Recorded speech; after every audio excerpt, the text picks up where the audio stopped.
తెలుగు రాష్ట్రాల్లో అతిపెద్ద lift manufacturer lifts ట్రై.com dealership కూడా ఇవ్వబడును. వంటిల్లు గొల్లుమంటోంది. ఒకవైపు నిత్యావసర ధరలు, కూరగాయల ధరలు పెరిగి భారీగా వంట ఖర్చు పెరిగిపోగా మూలిగే నక్క మీద తాటకాయ పడ్డట్లు గ్యాస్ ధర కూడా పెరిగిపోయింది. ఇటీవలే కమర్షియల్ గ్యాస్ సిలిండర్ ధర తగ్గగా ఇళ్లలో ఉపయోగించే డొమెస్టిక్ గ్యాస్ పై మాత్రం భారం పడింది. ఇందుకే గ్యాస్ ధర ఎంత పెరిగింది?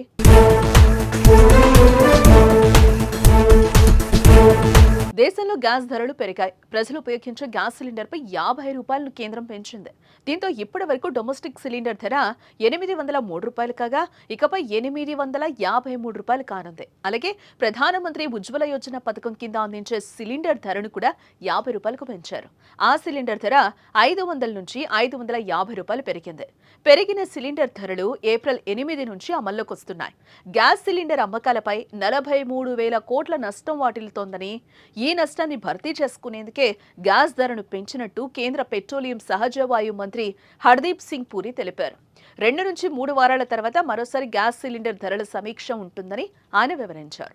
The price per cylinder of LPG will increase by 50 rupees. In other words, from 500 it will go up to 550 and the other one will go up from 803 to 853. Now this is a step which we will review as we go along. As it is, we review these every 2 weeks or 3 weeks, and therefore the excise duty that you have seen increase is not to go on to the consumer on petrol and diesel.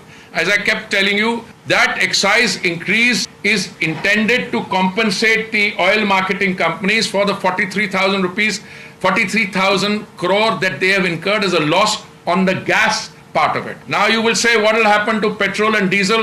As I told you, the inventories that they are carrying are 45 days old.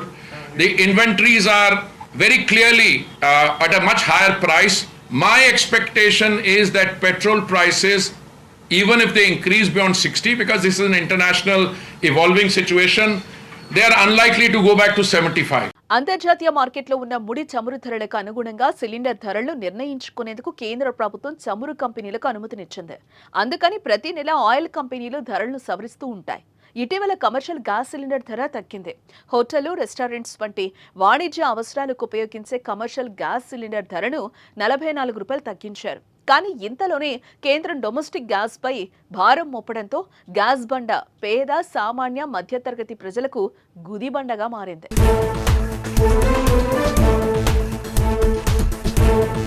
Gas ధరతో పాటు petrol, diesel పై కూడా excise డ్యూటీని కేంద్ర ప్రభుత్వం పెంచింది.